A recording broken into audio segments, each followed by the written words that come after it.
Dubai, Bangladesh എന്നിവിടങ്ങളിൽ നിന്ന് ഭാരതത്തിലേക്ക് കടത്തിയ 40 കോടി രൂപയുടെ സ്വർണം പിടികൂടി. DRI നടത്തിയ പരിശോധനയിലാണ് കണ്ടെത്തൽ.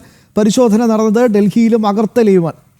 വിവരങ്ങളുമായി ഐസൻ ജോസ് ചേരുകയാണ്. ഐസൻ, വിശദാംശങ്ങൾ.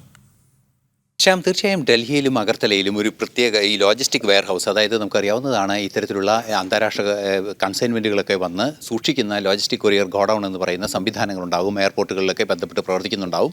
അത്തരത്തിൽ എയർപോർട്ടുകളിൽ ഗോഡൗണിൽ നടത്തിയ പരിശോധനയിലാണ് ഇത്തരത്തിൽ വലിയ തോതിലുള്ള സ്വർണ്ണം അഗർത്തലയിലും അതുപോലെ തന്നെ ഡൽഹിയിലും നടത്തിയ റെയ്ഡിലാണ്, ഡയറക്ടറേറ്റ് ഓഫ് റവന്യൂ ഇൻ്റലിജൻസ് നടത്തിയ റെയ്ഡിലാണ് ഇത്രയും വലിയ തോതിൽ സ്വർണ്ണം കണ്ടെത്തുകയും ചെയ്തത്.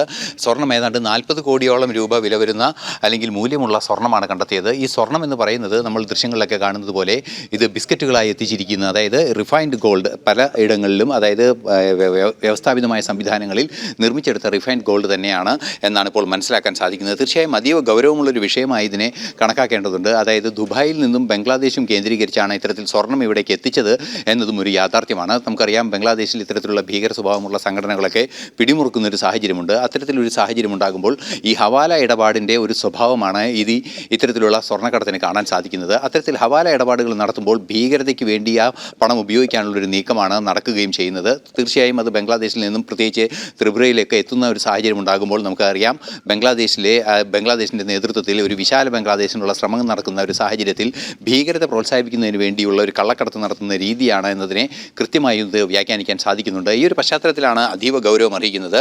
29.2 കിലോ ഗോൾഡ്, അതായത് സ്വർണ്ണ ബിസ്ക്കറ്റുകളായി സ്വർണവും അതുപോലെ 40 കോടിയോളം രൂപ മൂല്യം വരെ വരുന്ന സ്വർണവും 2 കോടി 90 ലക്ഷം രൂപയുമാണ് ഇത്തരത്തിൽ പിടികൂടിയത്. നമുക്കിപ്പോൾ ദൃശ്യങ്ങളിൽ കാണുന്ന പോലെ DRI തന്നെ ഔദ്യോഗികമായി പുറത്തുവിട്ട ദൃശ്യങ്ങളിൽ കാണുന്ന പോലെ ഇത്രയും വലിയൊരു ട്രഷറാണ് ഇപ്പോൾ പിടികൂടിയിരിക്കുന്നത്. ഇത് പലതരത്തിൽ, അതായത് സ്വർണം ഉപയോഗിക്കുക, സ്വർണം പണമാക്കി മാറ്റുക, പ്രത്യേകിച്ച് സ്വർണത്തിന് വൻ വില വരുന്ന ഒരു സാഹചര്യത്തിൽ ഈ സ്മഗിൾഡ് ഗോൾഡിന് വലിയ വില ലഭിക്കാൻ സാധ്യതയുണ്ട്.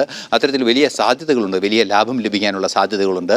അത്തരത്തിലുള്ള ലാഭം ലഭിക്കുന്ന, അതായത് 1 കിലോ സ്വർണം കടത്തിക്കൊണ്ടുവരുമ്പോൾ സ്വാഭാവികമായും ലഭിക്കുന്ന ലാഭം എന്ന് പറയുന്നത് ചുരുങ്ങിയത് ടാക്സ് ഇനത്തിൽ തന്നെ ലഭിക്കുന്ന ലാഭം 5 ലക്ഷമാണ്. അത്തരത്തിലുള്ള വലിയ വ്യത്യാസങ്ങൾ ഇതിൻ്റെ കണക്കുകൾ പരിശോധിക്കുമ്പോൾ നമുക്കറിയാൻ സാധിക്കും. 5 മുതൽ 7 ലക്ഷം വരെ 1 കിലോ സ്വർണം കടത്തിക്കൊണ്ടുവരുമ്പോൾ ലാഭമുണ്ടാകുമെന്നാണ് അറിയാൻ സാധിക്കുന്നത്.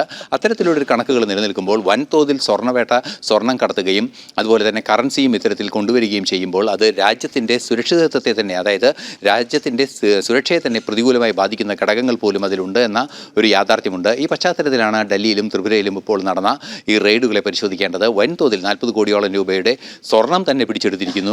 3 കോടിയോളം രൂപയും DRI പിടിച്ചെടുത്തിരിക്കുന്നു എന്നാണ് ഔദ്യോഗികമായി ഇപ്പോൾ ഡയറക്ടറേറ്റ് ഓഫ് റവന്യൂ ഇൻ്റലിജൻസിൻ്റെ റിപ്പോർട്ടുകൾ പുറത്തുവരുന്നത്. ശ്യാം. യെസ്.